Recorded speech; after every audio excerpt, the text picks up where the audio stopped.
Hi guys, and welcome back to the series The Butterfly That Brought Us Together, written and narrated by Stacey Holt. As always, please like, subscribe, and comment to show your support for the series. If you really can't wait for the next chapter, you can always become a Patreon and get the chapter a day early. Now, Chapter 17, A Gift. Ladybug leaned her arm on his shoulder, waiting for him to finish dusting himself off, obviously a little beaten up from distracting the akumatized victim until she could get there. Ready? She smiled. Ready as always, Bugaboo. He smiled back, wiping the smudges off of his face with a grin, jumping back into the fight. They both ran into the fight like they normally would. A miraculous ladybug later, the town was fixed, and Ladybug released the now purified butterfly back into the open sky, where it could live its remainder of its life free. Are you alright? He asked, walking over and lifting his fist up. I'm fine, don't worry. She gave him a soft smile and nodded, fist bumping him. Pound it, they both said. Adrian was about to pounce away, but Ladybug grabbed his wrist, making him turn his head. Come back in a few minutes. I have a surprise, she said, blushing. A surprise? He said, a little startled, yet it still piqued his interest. I'll be right back then, princess. He smiled. She smiled and zipped away, and a few minutes later, they met back up at the same spot. He had to wait a little longer, but he didn't mind. He assumed she was going to get the surprise she was talking about, and he didn't mind waiting for forever if he had to. Here, she smiled, sitting down next to him, letting her legs hang off of the ledge of the building top. What's this? He asked, seeing a big bag.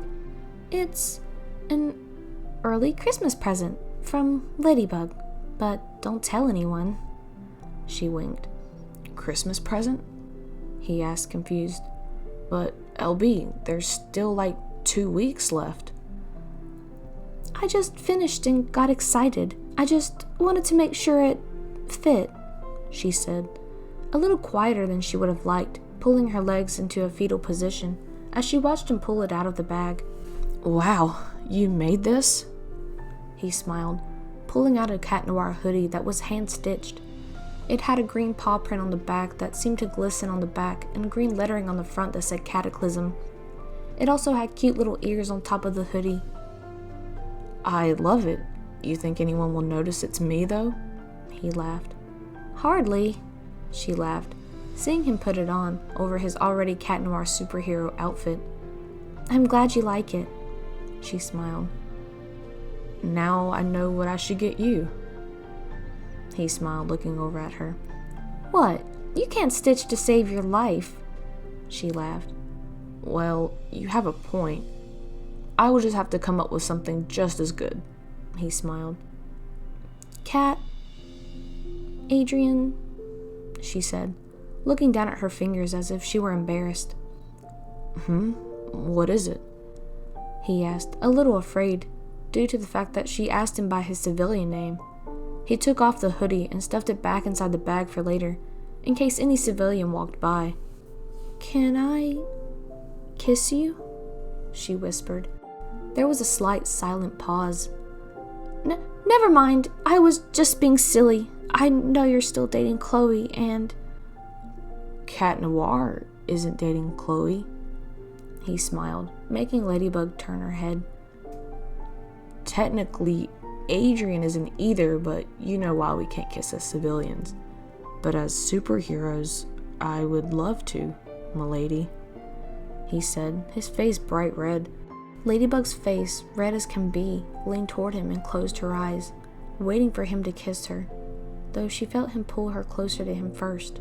She felt his hand wrap around her waist and his other hand wrap around her cheek as he pulled her in for their first kiss, and just before their lips touched, she felt his nose graze hers and his breath against her skin, almost yearning for it.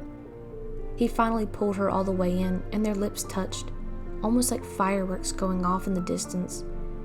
Or could that be their heart beating out of their chests? They separated from one another a few seconds later and just looked at one another, taking in the moment. She didn't want to leave. She knew after tonight that she would never get this moment back. She wanted to tell him, but it hurt too much to say it out loud, because once she said it out loud, it would make it real. She wanted to pretend it wasn't going to happen. A bright flash of light broke their moment and caused them to turn their heads in confusion, seeing Alia, as usual, holding her phone up and taking a picture. She had not only just ruined their moment, but may have caught their first real kiss on camera. So, could they be mad at her? Take her home? Ladybug smiled. As you wish, even though she is your friend. He laughed. She's your best friend's girlfriend. I don't want to hear it. Just as much as your fault as mine. She teased, flicking his bell. Fair. See you tomorrow? He smiled, helping her to her feet. See you tomorrow. She smiled. And just like that, they parted their ways for the night. Though as Ladybug zipped to her home, there may have been a few watery tears that fell into the pavement as she de-transformed for the last time.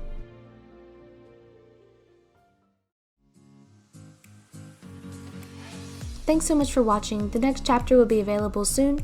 If you haven't already, go check out my other 3 series called Melting, Thunderstorms, and my Halloween special called A Monstrous Night, and I'll see you guys in the next one. Bye guys!